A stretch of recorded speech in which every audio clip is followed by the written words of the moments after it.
Welcome to today's video about the events which would cause the colonists to take up arms against their mother country, England.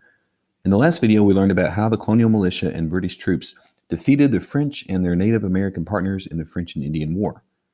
As a result of the French and Indian War, Britain took control of all of the French territory east of the Mississippi River, as well as receiving Florida from Spain, who had teamed up with France in the war. To keep British colonists from taking Indian land and sparking more violence, King George III issued the Proclamation of 1763. This proclamation made it illegal for any settlers to live west of the Appalachian Mountains, land reserved for the Native Americans after the French and Indian War. To protect the colonists, and more likely to keep an eye on them, Britain kept 10,000 troops in the colonies known as a standing army, a professional army maintained even in peacetime.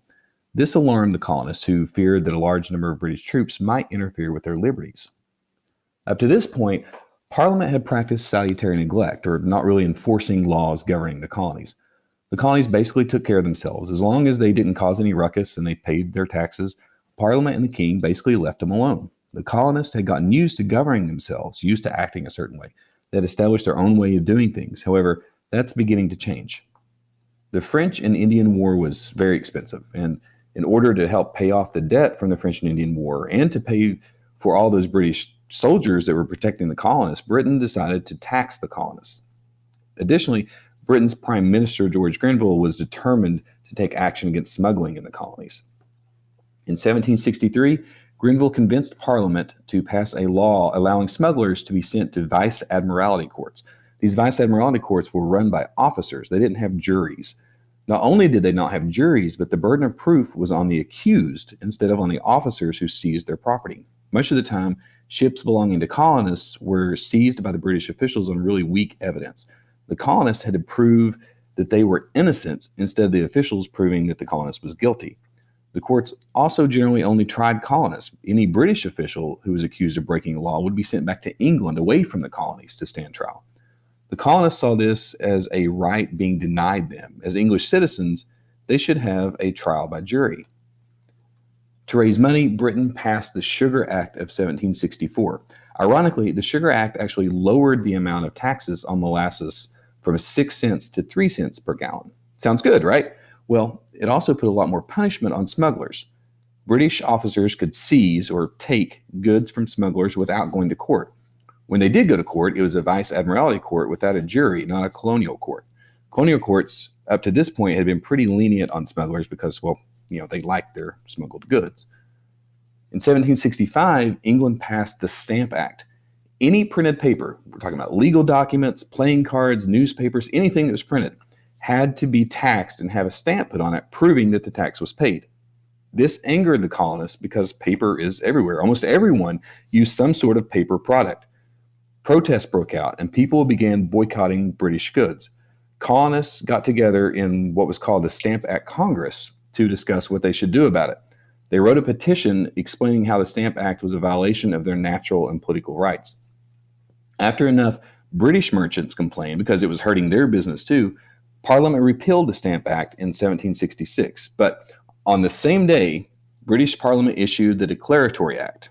The Declaratory Act didn't tax the colonists.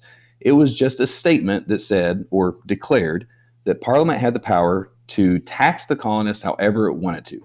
Basically, we aren't going to tax you, but we could if we wanted to. A young member of the House of Burgesses in Virginia, Patrick Henry, persuaded the Virginia House of Burgesses to take action against the Stamp Act. The Virginia Assembly passed a resolution, which is a formal expression of opinion, declaring that only it had the power to tax its Virginia citizens.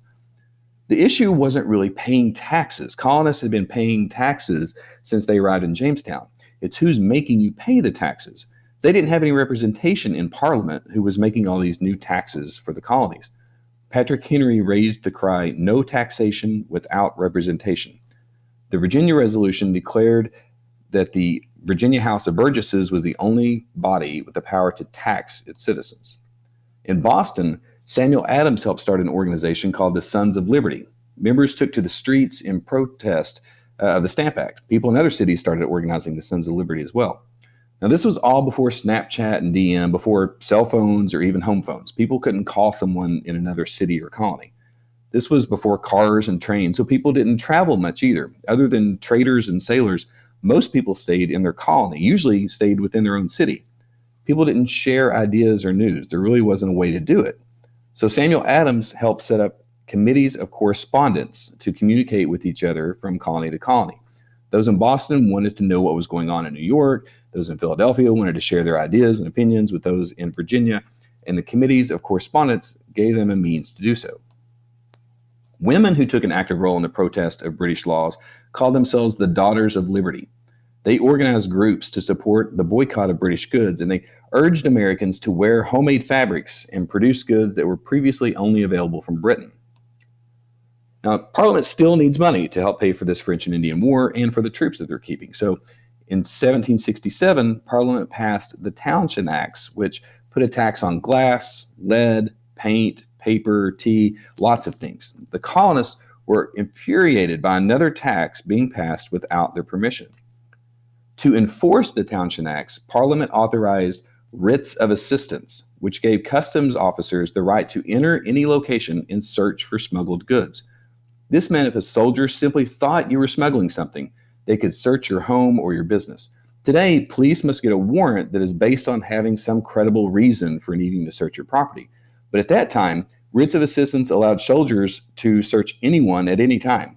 As you can see, more and more things are making the colonists more and more angry at Britain. Tension exploded on March 5th, 1770. A minor dispute started between a British officer and some Bostonians who started throwing snowballs laced with rocks at the soldier. More citizens and more soldiers came to the scene. Soon, the Boston crowd was throwing sticks and clubs at the soldiers and taunting them, yelling, "Fire, fire," trying to get the soldiers to fire their weapons. Eventually, British soldiers fired at the angry crowd, killing 3 colonists instantly, with 2 more dying after. Crispus Attucks, an African-American sailor, became a martyr of the event, known as the Boston Massacre. Boston's John Adams, a cousin of Samuel Adams, and who would eventually become the second president of the United States, argued that everyone, even British soldiers, should get a fair trial, and he defended the soldiers in court. Ultimately, the soldiers were freed on the grounds of self-defense, and the trial showed the world that the colonists were committed to justice. To reduce tensions, Britain repealed almost all of the Townshend Acts except the tax on tea. Colonists continued to buy Dutch smuggled tea because it was cheaper, they avoided the taxes, and because it wasn't British. The idea was hatched that the British East India Company would lower the prices and sell directly to the colonists rather than selling to merchants and store owners who would then sell it to the colonists. This would allow the colonists to buy cheaper tea, it would reduce smuggling, and it would give Britain the tax money it needed. The Tea Act of 1773 allowed the British East India Company to sell tea directly to colonists at a much cheaper price. This created a monopoly on tea, a situation where only one company has complete control of an entire market. But the merchants and smugglers were not happy. This could put them out of business. So on December 16th, 1773, the Sons of Liberty, dressed up like Indians, boarded 3 British East India Company ships and dumped 342 chests of tea into Boston Harbor. In today's economy, that would be about $1.7 million in tea. This event became known as the Boston Tea Party. Britain was mad. They felt that they had to punish the colonies. So Parliament passed the Coercive Acts of 1774, also known as the Intolerable Acts because they were so bad they could hardly be tolerated. These were a series of very harsh laws intended to punish the colonists. These laws closed Boston Harbor until the Boston Tea Party was paid for. There were also laws that banned most town meetings, which is where local decisions in Boston were discussed and made. Parliament revoked the Charter of Massachusetts and put the colony under the control of a new governor, General Thomas Gage. The Quartering Act forced colonists to house British soldiers. The idea was harsh punishment would get the colonists to obey, but instead it outraged the colonists. In our next video, we will see how the colonists respond.